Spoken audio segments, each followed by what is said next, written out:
Alright, fairness first video presentation. I don't have an intro yet, or proper backgrounds, which I have to work on. Eventually, we'll get there, blah, blah, blah. So, anyway, so this video is one in a series attempting to defend the necessity of a third party to be able to force the two parties to defend their affiliations, what they allow to be part of the collective mechanism called Republican or Democrat. Now, for me, there's clear distinctions. Things Republicans will never let go of as their cherished thing are the religious kooks, okay, the filthy, dirty rich, that is, the rich who didn't earn it. They're always going to protect the inheritance wealthy, and the racist. Now, all of this gets into a conversation about racism, and so somebody left a comment to me implying that I use the term racist, and yet I'm saying I don't wish to be called a racist. The term only has meaning when you're going to apply race to being some sort of permanent aspect of what something is. So if your claim is, Germans were Nazis, therefore being a Nazi is in the blood of being a German. So Germans are all fascists and murderers. And so I have to kill all the Germans because they're by nature fascist and murderous. That logic is idiotic. Okay, so the racism that the Nazis had against the Jews was moronic. It wasn't for any good reason. It wasn't logical. They didn't have a hatred of Jewish culture. They had a hatred of Jewish. That's the difference. So if somebody's going to tell me, if I want to be on the same side with people who think what they see as crime or laziness or some other feature, and they say that's what black people are genetically. Okay, it's not because they were raised in slums.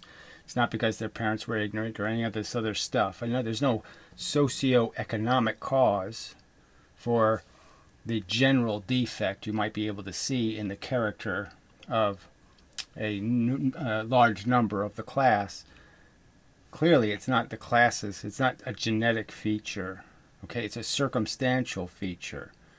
So there's no reason to have to kill everybody. It's like we didn't win the war against Japan and then kill all the Japanese because they were somehow genetically defective. That somehow they genetically couldn't understand that the war was stupid.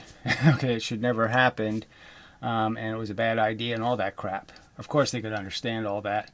Of course they could become civilized and join the world of peaceful, civilized people. So, yes, of course I don't affiliate myself with people who are morons and think they have some excuse to disenfranchise people based on their race. That's just retarded. All right.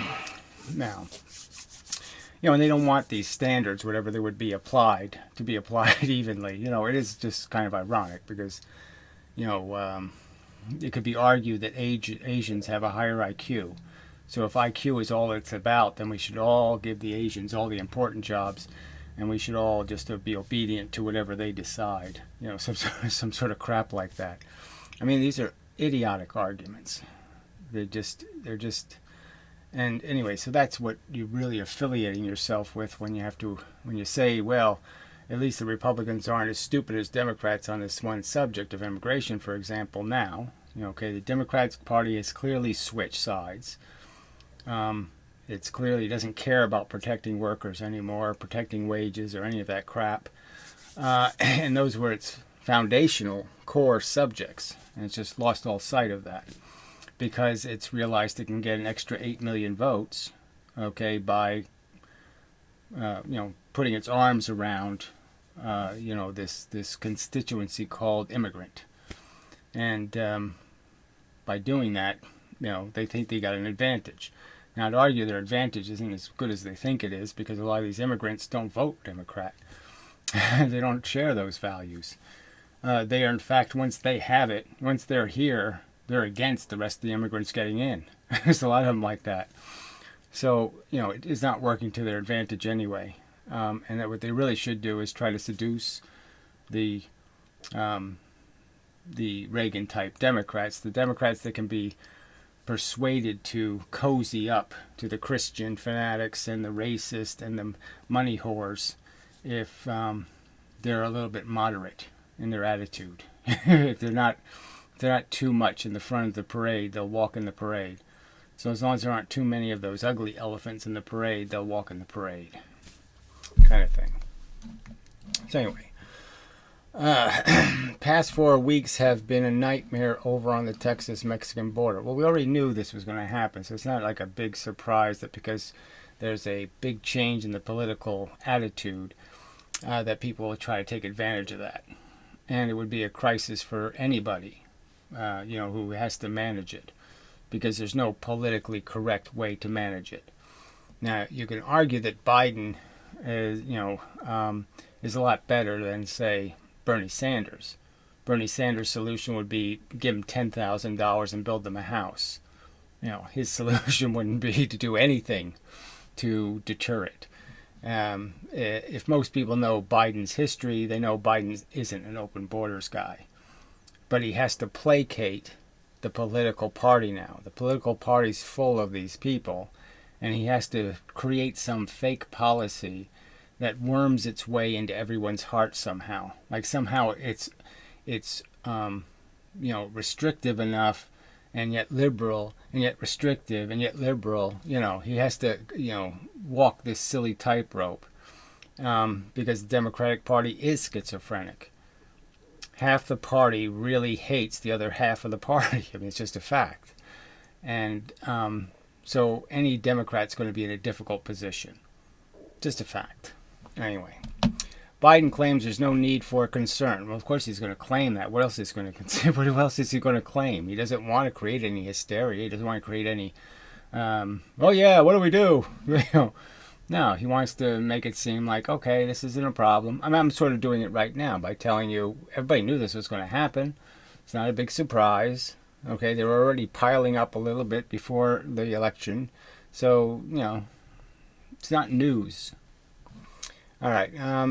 Despite the fact that over 100,000 illegals are arrested recently, there's a veil of political correctness. It's not a veil. It's an upfront, real, substantive dissidence that exists. There's a real hard dissidence in the Democratic Party between the traditional Democrats and the new modern progressive Democrats. And the progressives, again, in my opinion, shouldn't be called progressives because they're assholes. They're not progressives. They're idiots. They're lunatics. Okay, they're not progressives. They're unrealistic, silly people. So the silly people, the young, ignorant, douchebag idealists, have gained some traction in the party, and that's to the party's detriment because they are irrational and they're useless at describing anything called a policy. They can't form one. They think it's just give everybody $1 million. Everything will be fine. Let's make everybody rich for free. Some kind of crap like that. Some sort of unrealistic pie-in-the-sky nonsense. And Democrats have to fight against that element of their party and try to convince the rest of the party to say, oh, just shut up and sit in the corner. Okay, if you don't like it, go vote for a Republican, asshole. Okay, we're not going to placate every one of your little whiny baby tantrums. Okay, we're on your side. We don't want to put you in concentration camps. We don't want to brutalize you. But we also don't want to spend $4 million on every loop-de-doo silly idea you have. We're not going to give you a free car and a free house and, whatever, free hamburgers. Fuck you. Yeah, get a job. There's a veil of political correctness on this issue, obviously. Your Dark Side of Immigration video is one of my favorites. Looking at Looking at the like to dislike ratio was depressing. Well, you can't pay attention to any of that shit. But anyway, I mean, immigration's a real, it's not a fake issue. It's a real issue. The future's here. We have to deal with it. Now, in some ways, it is a world economy. One way, we can't really bail out of that. You're disrupting the whole technical flow of advancement in the world by thinking we can all sit there and become isolationist nations and we'll be better off that way. No, we won't. But there has to be some recognition that some systems are better than other systems, and you don't blend all the systems together. So the systems have to be understood as something worthy of preservation, the way of life kind of thing, and culture. And so you do have to have some recognition that you can't let every piece of the civilization crumble to the practical realities of the human race having to become, it's a small world after all.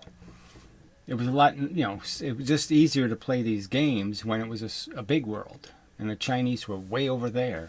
And those people were way over there. And those people were way over there. But that's not where it is now anymore. So you have to deal with the real reality that people have a right to modify. It's their prerogative. And that this transition to the future is going to have as its consequence certain events, and some people just aren't happy with those events. They're not going to stop it, so there's nothing to say really. The human race, I predict, will never be able to maintain racially pure states. I mean, it's not a practical expectation. They're not going to survive. So there's no other conversation really. There's no model of events that make it really practical for anybody to think racial purity won't be annihilated by nuclear radiation, because it will. If we attempt to preserve racial segregation, then you're going to end up in green. We're all going to be green. We're all going to be glowing in the dark. So anyway, so good luck with that. Anyway, progressive Democrats are the closest thing we have to a third party now. I don't see how.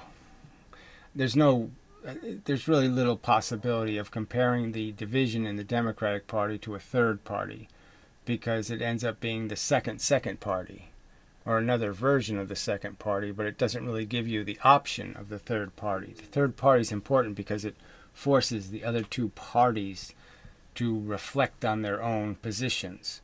When you only have right and left, the left can get extremely wacky and the right can get extremely wacky because there's no relative positions.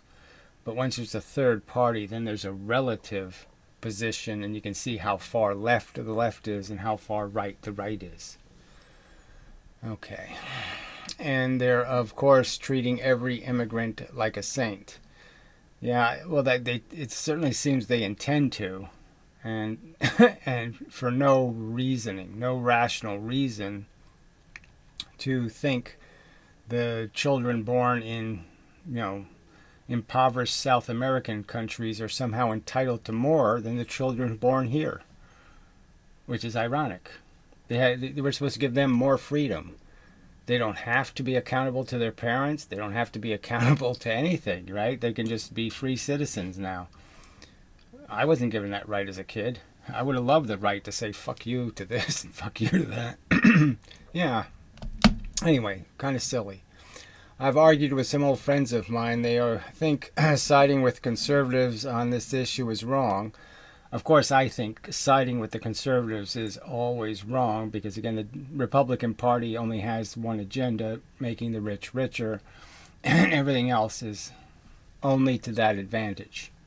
So they're only using their opposition to immigration to gain votes to pass tax cuts. That's all it's for. They don't like immigrants, but more substantially, they love immigrants in the sense that immigrants destroy the wage base, and they only want to make sure the rich get richer. The rich don't get richer if the working class has some claim on the pie. And by immigration means the working class has no clout. It has no bargaining power. there's a surplus of labor, then the rich have all the power and they get all the pie. And so even though the conservatives talk the talk, they don't walk the walk, and that they'll do anything they can to increase immigration if it's needed. If there's ever a supply problem in terms of labor, they'll use immigration to fill it. So they have nothing against immigration, but on a subjective level. On all other instrumental levels, they want immigration. They need immigration. That's why Reagan's sort of famous for being, anti-immigrant, illegal immigrant, and then he doubled legal immigration. And legal immigration essentially was illegal immigration because all of the legal immigrants overstayed their visas. Okay, they had a visa for 4 months or a visa for 2 years, and they never became citizens, never did any of that stuff, and just became illegals. So, that's the joke. All right, anyway. Siding with conservatism, the issue is wrong, even though I was explaining why their points were valid. Well, see, that's the tricky part. Most of their points aren't valid. Most of their points are based on racism and are only being used for the purpose, again, of gaining votes to pass tax cuts. It's just to make the rich richer. That's their real only agenda. That's the only thing they see, is rich people staying rich. That the earned wealthy stay wealthy. So it's not even about the people who earn the money. It's just about all the people who inherited the money and making them richer. All right, I believe your message can calm down conservatives. So again, we're not really arguing about conservatives. We're arguing about reasonable people who find the Democratic Party so stinky now that they just can't even hold their nose tight enough to vote for them. And those people we can get back if we just let go of some of that stink, which is any kind of notion that the left has any interest in an open border or any interest in some silly philosophy that somehow America can take care of all the systemic problems in all the other countries of the world. Like we can take all of their abandoned children and all of their retards and all of their mentally defective and all their abused women and all their mutilated genitalias, and we can sit there and grab all of those poor huddled masses and take care of them. That's crap. Okay, so yeah, as soon as they start talking like that's what our job is, that's what an American's job is to actually take care of a bunch of broken people. I would argue America's job is to show the rest of the world what a good civilization looks like, what a fair one, a just one that has rational policies in place, accountability, accountable cops, accountable politicians. That's how we show the world, is to do democracy better, to do law and order better, and to do justice better, to show that we can create policies that de-incentivize bad behavior and incentivize good behavior and prevent a bunch of reckless and sloppy reproduction that is the downfall of the third world. All the third world countries' downfall is they have no policies in place to control their impoverished populations. So they create such a welfare problem that they can't in any way become a civilization because they have to waste so much money on the poor infrastructure created by the unreasonable expectations of the poor. They think they can make clean water out of nothing. They think they can make electricity out of nothing. They think they can consume without a bathroom, proper facilities. Yeah, no, you have to have all that stuff. And if you don't, you're going to make a mess that's going to cost 10 times more to clean up. You're going to be so inefficient in your function. So it's like a criminal. It's like becoming a criminal. Becoming a criminal isn't that you just damage people. It's that you become so fucking expensive. The system has to spend so much money prosecuting you and then imprisoning you. It's so expensive. You're like the most expensive welfare baby ever born are these criminals. A huge tax on productivity.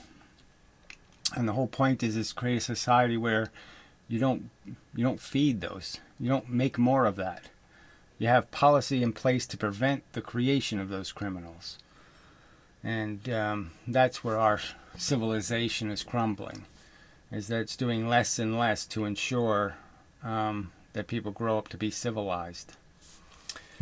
All right, anyway. So, again, I don't want to calm down the conservatives. I would like them to all drop dead, because most of them are evil.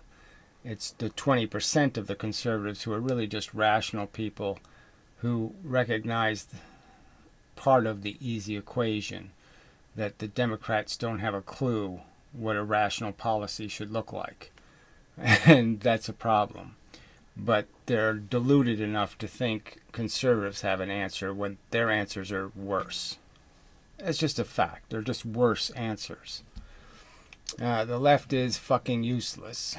So, yes, part of the left is useless. Part of the left is still the same left that knows you have to pay your credit card bills, you can't live on debt. You know, there's lots of the left who still know all these things, and they're in the left because they know the right just wants to steal all the money. But there really isn't a choice. I mean, it's not left and right. It's just obviously evil and stupid. So if you have two choices, overtly evil and stupid, you have to go with stupid and hope you can educate them. All right, we need as many allies as possible. See, that's the dangerous part. We need allies that have some kind of sincerity. Okay, that's what we need. Okay, placating bad policy voters, that's no good. So we need to shave off the free immigrant votes and get back the hardworking America just wants a fair deal guy vote. The fair deal guy, the guy who just wants a fair deal, that's the guy we gotta make into an ally again. That's who used to be the Democratic Party. People who just want fair fights.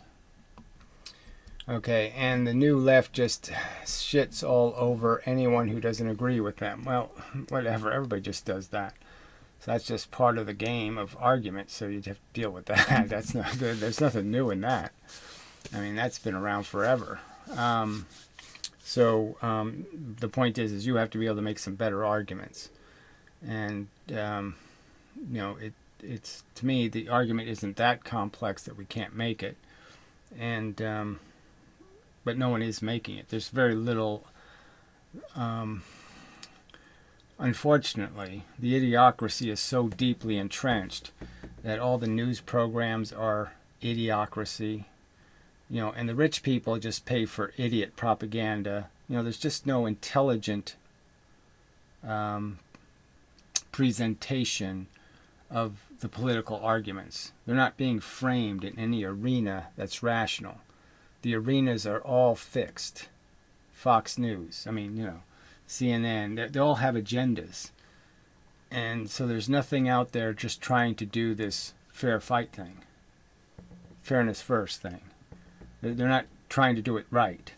They're doing it from some group's advantage. And that's why that's a huge degrade in the public square.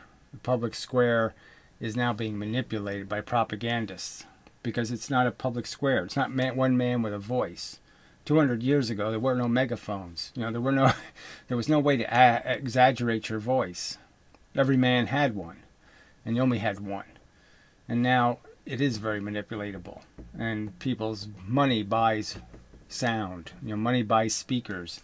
Money buys, and so groups can control the meme music, what's being played in the background, and that's a real problem. And so now the fight has to be understood as part of the fight. Unfortunately, is that we we have to give more than your blood. I mean, it's a lot more painful for the poor to finance an argument. They have to sacrifice real comfort, and it's just very unfair that this is the system we have. And it's unfortunate that most people just keep Facebooking right into it. They keep paying the millionaires to chain them up. Keep giving them more money to chain them with. And they gotta quit doing that. Alright, so appreciate the comment. I think I addressed the gist of your argument. And that, yes, we're going to have to be political, and we're going to have to have the conversation. But, that's the whole thing. I mean, compromising your honesty to placate people is stupid. I mean, it doesn't work in the long run, I don't think. So you have to maintain some kind of sincerity. But yes, you can explain to people, I don't have anything against you. But do you understand that you're sort of carrier? You're sort of Smallpox Mary, whatever her name was. And then if I take care of you, or if I appreciate you, I do this, you're tied to a whole bunch of other stuff that is a huge liability. And if you can separate yourself from that, then I don't have an argument. But until you also agree that, yes, immigration is fine as long as the immigrants want to be Americans. But if they really don't intend to ever become Americans, and they always intend to just stay their own country, they intend to just plant a seed of Mexico in America, and live in their own language and live in their own culture inside of America, that's called a parasite. All right, that's an invading parasite. Why shouldn't it be viewed that way? You're going to kill the American plant, by invading it and infecting it and sucking its blood. Why should anybody think that's reasonable? All right. Something like that. So, that's enough for this video. So, appreciate the comment. And I hope to get through some more. Like I said, I got lots of projects. It's lots of work to do to try to help promote or defend or argue for or support in some way the creation of these mechanisms that will provide some power. But, things like the Young Turks aren't going to do it. All these this bullshit out there trying to pretend it's the vehicle of our salvation. No, it isn't. They're not doing it right. So anyway, till the next time and such, so forth and whatnot.